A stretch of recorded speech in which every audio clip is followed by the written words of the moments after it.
Hello everyone, नमस्ते।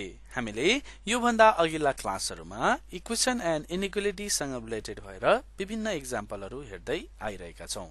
आज पनि हामीसँग रहेको छ एक्जाम्पल नम्बर 3 जसमा हामीलाई भनेको छ simplify and represent in number line.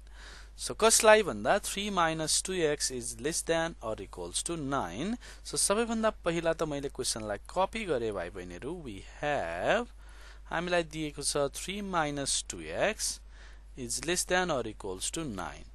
So यसलाई के गरौँ त भाइ बहिनीहरु। सबैभन्दा पहिला यो 3 छ जुन 3 को अगाडि पोजिटिभ छ, त्यसैले दुवैपट्टि के गरौँ -3 गरौँ।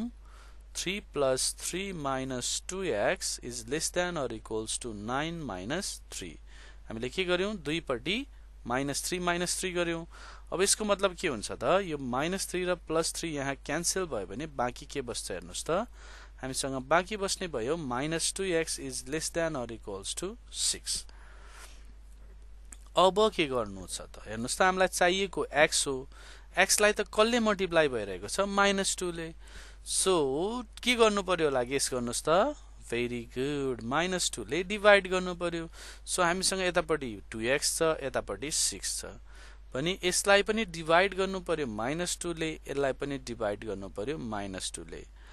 अब एउटा कुरा भाइ बहिनीहरुले नोट गर्नु होला, जब हामी यसरी नेगेटिभ नम्बरले डिवाइड गर्छौं तिनीहरु बीचको जुन इनइक्वालिटी को सिम्बल थियो त्यो जस्ट के हुन्छ त भाइ बहिनीहरु, गुड अपोजिट हुन्छ है। यो याद गर्नु होला, नेगेटिभ नम्बरले तपाईले मल्टिप्लाई गर्नुभयो भने पनि चेन्ज हुन्छ र डिवाइड गर्नुभयो भने पनि के हुन्छ चेन्ज हुन्छ। त्यसको मतलब -2 - 2 क्यान्सल।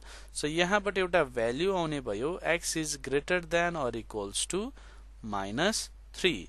x चाहिँ -3 भन्दा के छ रे भाइ बहिनीहरु ठूलो छ रे। So now representing in number line। भाइ बहिनीहरुले नम्बर लाइन तल बनाउनु होला। यो भन्दा हामीसँग यहाँनिर इन्सफिसिएन्ट स्पेसको कारणले गर्दा माथि बनाइरहेका छौं। सो -3 मा सबैभन्दा पहिला त सर्कल लाउनु पर्ने भयो र त्यहाँनिर आउने भयो डार्क सर्कल, किनभने के आएको छ त बीचमा इक्वल्स टु वाला सिम्बल आएको छ।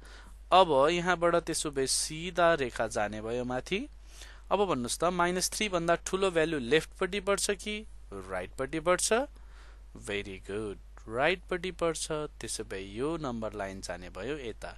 यो कसको नम्बर लाइन हो त, यो x is greater than or equals to -3 और 3 - 2x is less than or equals to 9 को एउटा नम्बर लाइन हो भाइ बहिनीहरु। आशा गर्छु भाइ बहिनीहरुले पक्कै पनि बुझ्नु भयो होला।